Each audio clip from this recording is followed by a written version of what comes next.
தமிழகத்தில் அதிகரித்து வரும் தெருநாய்களால் ரேபிஸ் நோய் பாதித்து உயிரிழப்பவர்கள் எண்ணிக்கை அதிகரித்து வருகிறது. தெருநாய் தொல்லையை கட்டுப்படுத்த மாவட்டம் தோறும் கருத்தடை மையம் அமைக்க வேண்டும் என்ற கோரிக்கை வலுத்து வருகிறது. உலக அளவில் ரேபிஸ் எனப்படும் வெறிநாய் கடியால் ஆண்டுக்கு 65,000க்கும் மேற்பட்டோர் உயிரிழக்கின்றனர். இந்தியாவிலும் அண்மை காலமாக ரேபிஸ் நோய் பாதிப்பால் உயிரிழப்பு கணிசமாக அதிகரித்துள்ளது. தமிழகத்தில் வீட்டில் வளர்க்கப்படும் நாய்கள், தெருக்களில் சுற்றித் திரியும் நாய்கள் உட்பட சுமார் 15 லட்சத்திற்கும் அதிகமான நாய்கள் உள்ளன. வீடுகளில் வளர்க்கப்படும் நாய்கள் பெரும்பாலும் அவற்றின் உரிமையாளர்களால் முறையாக பராமரித்து தடுப்பூசி போட்டு வளர்க்கப்படுகிறது.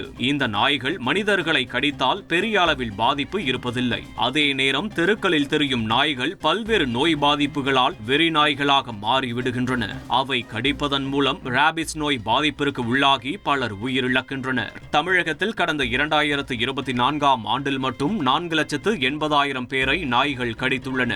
இதில் ரேபிஸ் நோய் மற்றும் பிற பிரச்சனைகளால் 37 பேர் உயிரிழந்துள்ளனர். நாளுக்கு நாள் தெருநாய்களின் எண்ணிக்கை அதிகரித்து வருவதால் ரேபிஸ் பாதிப்பால் உயிரிழப்போர் எண்ணிக்கையும் அதிகரித்து வருகிறது. சிவகங்கை மாவட்டத்தின் பிரதான சாலைகளிலேயே கூட்டம் கூட்டமாக உலாவரும் தெருநாய்கள் பாதசாரிகளுக்கும் வாகன ஓட்டிகளுக்கும் அச்சத்தை ஏற்படுத்தியுள்ளது. ஒரு குடும்பத்தில் நாய் கடிச்சு ஒருத்தன் இறந்து போயிட்டேன், ரேபிஸ்ல இறந்து போயிட்டேன் அப்படின்னு சொன்னா அந்த குடும்பம் நிராதரவா இருக்குது.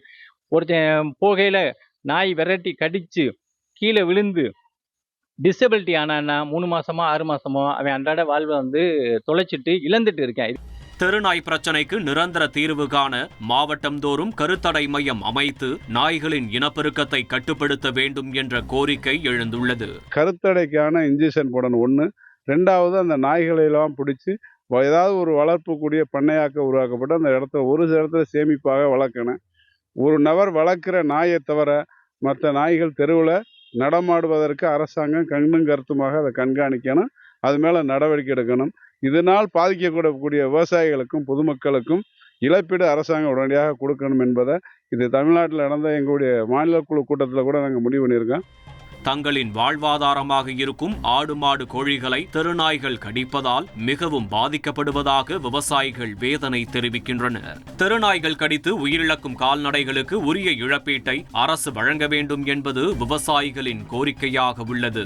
ஒரு 70% விபத்துகள் நாயினாலதான் ஏற்படுகிறது புள்ளிவிவரங்கள் சொல்லுது. அது மாதிரி பார்த்தீங்கன்னா குழந்தைகளை கடிக்கிறது, தெருவில் வாக்கிங் போக முடியல, பிள்ளைகளை தனியாக போக முடியலை, இப்படி ஏராளமான பிரச்சனைகளை நாயின் மூலம் நம்ம சந்திச்சுக்கிட்டு இருக்கோம். பொதுவாக பெட் அனிமல்ஸை வீட்டில் வளர்க்குறோம்னா அது வீட்டு கண்ட்ரோலோடு இருக்கணும். அது தெருவுக்கு வரக்கூடாது.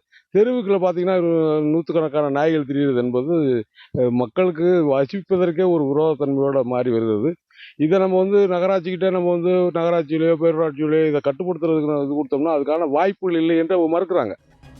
விலங்குகள் நல வாரிய விதிகளின்படி ஒவ்வொரு மாவட்டத்திலும் கருத்தடை மையம் திறக்கப்பட்டு தெருநாய்களுக்கு கருத்தடை செய்ய வேண்டும் என்று கூறும் கால்நடைத்துறை அதிகாரிகள் உள்ளாட்சி அமைப்புகள் முறையாக கண்காணிக்க வேண்டும் என்றும் வலியுறுத்துகின்றனர்.